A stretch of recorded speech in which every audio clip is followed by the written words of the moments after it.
പ്രിയ പ്രേക്ഷകർക്ക് സീരിയൽ ന്യൂസിലേക്ക് സ്വാഗതം. കൂടുതൽ സീരിയൽ ന്യൂസുകൾ അതിവേഗം ലഭിക്കുന്നതിന് ഈ ചാനൽ മറക്കാതെ സബ്സ്ക്രൈബ് ചെയ്യുക. ബെൽ ഐക്കൺ ക്ലിക്ക് ചെയ്യാൻ മറക്കരുത്. Do like, share and subscribe. Isha കാരണം ഇന്റർവ്യൂവിന്റെ കാര്യത്തിൽ ലേറ്റായതിനെ തുടർന്ന് ഇഷയ്ക്കൊരു തിരിച്ചടി കൊടുക്കണം എന്നുള്ള തീരുമാനം എടുത്തിരിക്കുകയാണ് നമ്മുടെ അഭിഷേക്.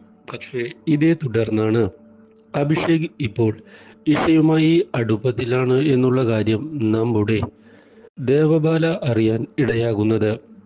മാത്രവുമല്ല, അവർ നല്ല സുഹൃത്തുക്കളായി എന്നും മനസ്സിലാക്കിയതിനെ തുടർന്ന് ദേവബാല ഇഷയ്ക്ക് നേരെ പ്രതികാരവുമായി മുന്നിലേക്ക് പോകാൻ തീരുമാനം എടുത്തിരിക്കുകയാണ്.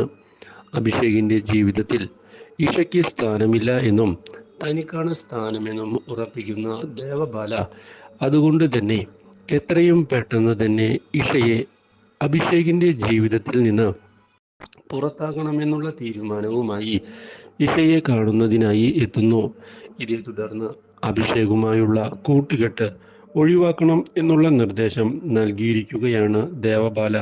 പക്ഷേ ദേവബാല പറയുന്നത് അനുസരിക്കാൻ തനിക്ക് യാതൊരു ഉദ്ദേശവും ഇല്ല എന്ന് വ്യക്തമാക്കുന്ന ഇഷ മാത്രവുമല്ല, അഭിഷേകിനെ പ്രണയിക്കാനാണ് താൻ തീരുമാനം എടുത്തിരിക്കുന്നത് എന്ന് പറയുകയും ചെയ്യുന്നു.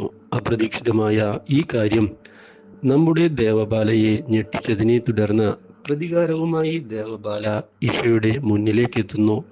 Do like, share and subscribe.